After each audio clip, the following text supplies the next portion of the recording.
นี่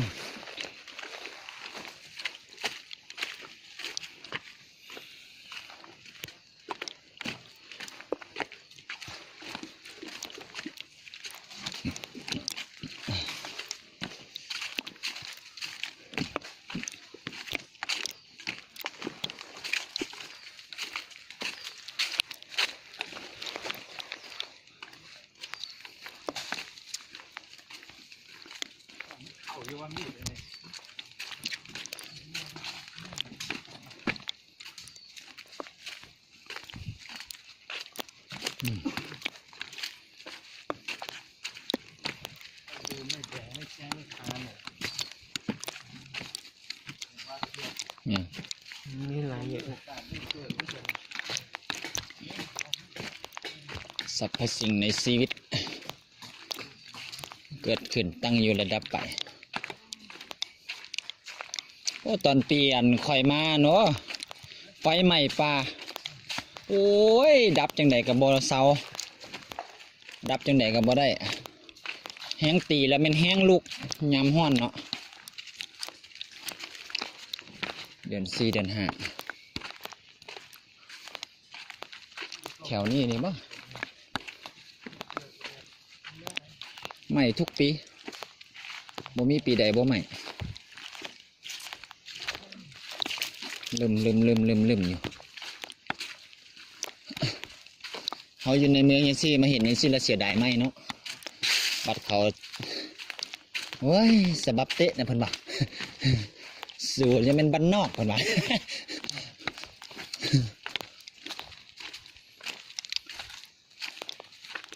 โอ้หมากอีหยังเรียกว่าขี่แบ่วะขี่แบ่หรือขี่อีหยัง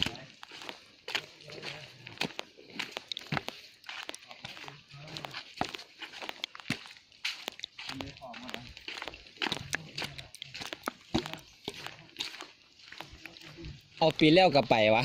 บอาจารย์บุญจันทร์ปีก้อนตี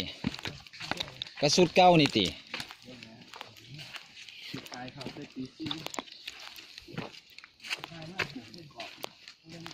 ฮะโอ้แมนอย่าได้มากอกงูเหลือมเนี่ยงูเหลือมมันมักวางเสน่ห์ได้งูเหลือม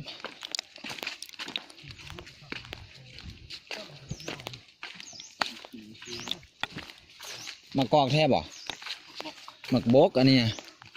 โอ้ยครูบาหวังเอาผ้ามาแม่นั่งทุบได้เนี่ย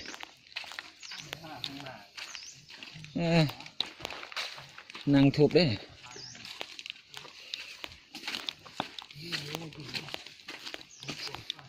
หมักบกนี่บ่มีแนวกินหมักบกนี่ถ้าบ่เป็นกระหอก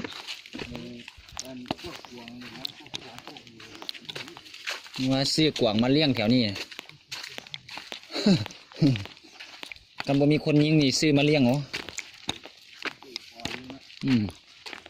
ปล่อยเลย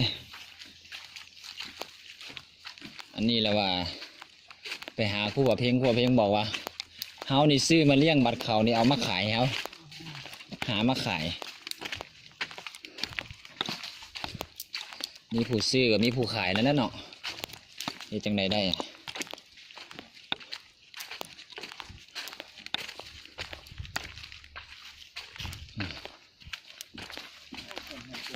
ป้ามีอย่างทางนั้นแนมบ่เห็นแล้วเขาเจ้าไปใส่แล้วแสดงว่าย่างซ่าได้นี่ขาพี่ก็ซ้อนเลยอยู่กำลังอยู่หน้าผาได้นี่ผู้บซ้อนได้ก็ดีบซ้อนนะซ้อนเขาคอยไปนะฮะคอยมัดถ่ายกันมาละว่าไปมันจีสวยเด้ว้ายจังใดมันจะถ่ายกันดีๆเลยนั่นบ่ถ่ายจังไดก็เจ้าไปฮอดก่อนก็เจ้าก็เสาเมื่อยก่อนเนาะ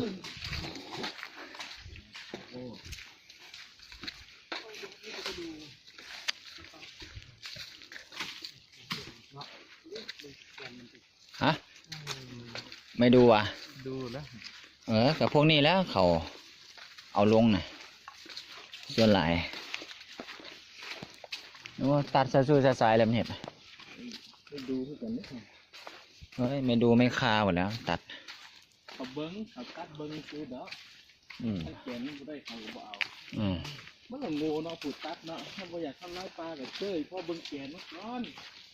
มีแกนบ่เห็นไหมบ่มีแกนก็ปะให้โอกาสมันได้ใหญ่เอาตอนใดก็ยังได้เอาเสียนี่เหลือไหน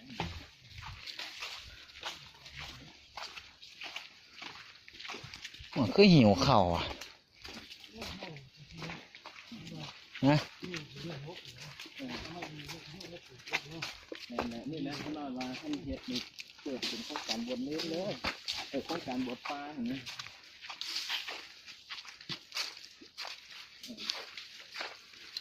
ได้เพราะ คือบ่เห็นละเสียนะไปใส่ละคือบ่เห็นละทั้งหน้าก็บ่เห็นทั้งหลังก็บ่เห็นเฮ็ดจังไดบัดนี้ ท่านสิปลูกนี่ชอบต้นไม่ค้าไม่อย่างเดียวมันบุกไฟเป็นยอดนิยมเห็นนะเขาปลูกอยู่เขตไหนสิแต่ว่าเขตนอกเนี่ยเขตเขาอยู่ใกล้เขาเนี่ยเขาปลูกของมันมีราคาก็ได้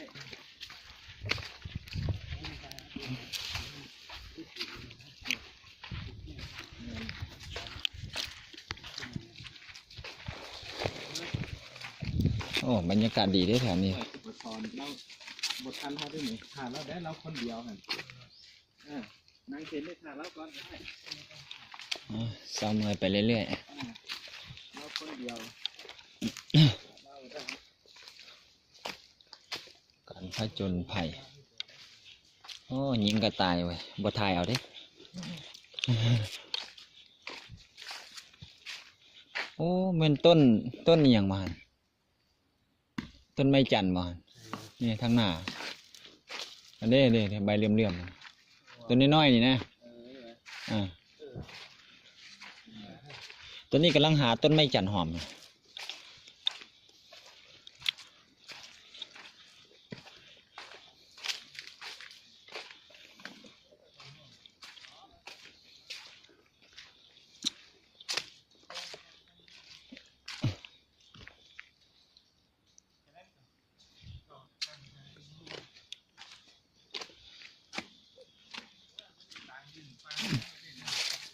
โอ้เนาะ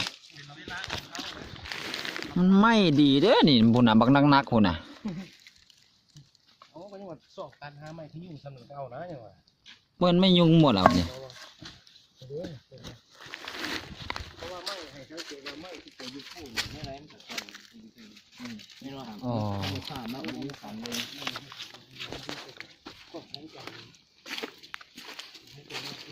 มันสิเนื้อแน่นกว่าอันบ่ มันเจ็บไม่เจ็บ โอ้หน่อไม้ยามนี้บ่มีแล้วได้เนาะเอาหม้อมาแกงน้ำดีโอ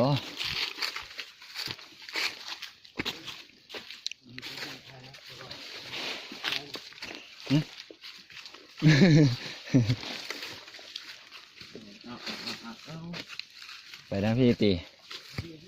เอาถ่ากับเจ้าก่อนได้ลงได้ พาขึ้นบอสอนซะมีบอกมีเกลือแต่เกลือมันยังมีเกลือเลยความเก่าแก่ของมัน ธรรมชาติ